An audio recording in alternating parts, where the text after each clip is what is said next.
پی آئی اے پہ سفر کرنے والوں کے لیے بڑی خوشخبری یہ ہے کہ پی آئی اے نے برطانیہ کے لیے اپنا جو فلائٹ آپریشن ہے اس میں پروازیں جو ہے وہ بڑھا دی ہیں۔ 25 اکتوبر کو پی آئی اے نے 5 سال کی پابندی کے بعد برطانیہ کے لیے اپنا دوبارہ فلائٹ آپریشن بحال کیا تھا، اور پہلا جو انہوں نے سٹارٹ لیا وہ مانچسٹر سے لیا، اور ہفتے میں اس وقت پی آئی اے 2 پروازیں جو ہے وہ مانچسٹر اور اسلام آباد کے درمیان چلا رہی ہے۔ لیکن ظاہر ہے ڈیمانڈ جو ہے وہ بہت زیادہ ہے۔ پی آئی اے اس وقت 5 مہینے کے لیے جو اس کی ٹکٹس ہیں وہ آلریڈی بکڈ ہو چکی ہیں، اور بہت زیادہ ڈیمانڈ ہے اس بات کی جو گونج ہے وہ اسمبلی میں بھی ہوئی کہ پی آئی اے کی ڈیمانڈ بہت زیادہ ہے لیکن ایئر لائن کے پاس جو ہے وہ جہازوں کی کمی ہے۔ تو اس حوالے سے پی آئی اے نے آج اس بات کی تصدیق کی ہے کہ پی آئی اے ان پروازوں میں اضافہ کرے گا، اور 11 دسمبر سے پی آئی اے اسلام آباد اور مانچسٹر کے لیے جو پروازیں ہیں ان میں ایک پرواز اور ایڈ کر رہا ہے، اور ویکلی 2 سے یہ پروازیں جو ہے وہ 3 ہو جائیں گی۔ اور اس کے بعد پی آئی اے دیگر شہروں میں بھی یہ سروس شروع کرے گا، جس میں لنڈن ہے، جس میں برمنگھم بھی ہے۔ تو ظاہر ہے وہ تھوڑا سا ٹائم لگے گا کیونکہ پی آئی اے کے پاس جہازوں کا مسئلہ ہے، کچھ جہاز جو ہیں وہ اس وقت مینٹیننس میں ہیں، جیسے ہی وہ جہاز تیار ہو جائیں گے تو پھر وہاں پہ فلائٹ آپریشن جو ہے وہ بحال ہو جائے گا۔ لیکن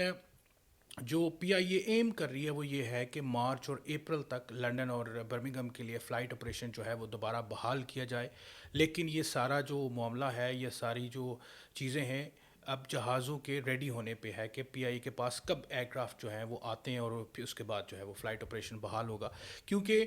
سب سے بڑا جو اہم مسئلہ ہے وہ پی آئی اے کے پاس اس وقت سرمایہ کاری کا ہے۔ پی آئی اے کے پاس اتنی رقم نہیں ہے کہ وہ نئے جہاز خرید سکیں، گورنمنٹ جو ہے وہ اس میں سرمایہ کاری کرنا نہیں چاہتی، مزید پیسے جو ہے وہ اس میں وہ لگانا نہیں چاہتی، کیونکہ گورنمنٹ چاہتی ہے کہ پی آئی اے کو پرائیویٹائز کیا جائے۔ پہلے جو ظاہر ہے کوشش ہو چکی ہے، ناکام ہوئی، لیکن پھر اب اس کو مزید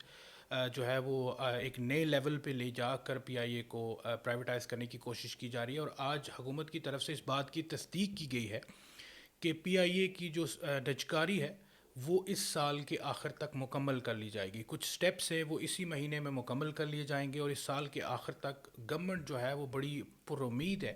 کہ پی آئی اے کی جو پرائیویٹائزیشن ہے وہ اس سال کے آخر تک مکمل ہو جائے گی۔ پھر اس کے بعد ظاہر ہے جب پرائیویٹائزیشن ہو گئی تو پی آئی اے میں نئی انویسٹمنٹ آئے گی۔ ہم امید یہ کر سکتے ہیں کہ پھر پی آئی اے میں نئے جہاز بھی ہمیں دیکھنے کو ملیں گے، کیونکہ ابھی جو جہاز مانچسٹر اور اسلام آباد کے لیے جو فلائٹ چل رہی ہے وہ جہاز جو ہے وہ کوئی 21 سال پرانا ہے ظاہر ہے، لیکن پھر بھی اس کی جو حالت اس طرح ہے کہ وہ فلائی کر سکتا ہے، سارے اس نے ٹیسٹ پاس کیے ہیں، لیکن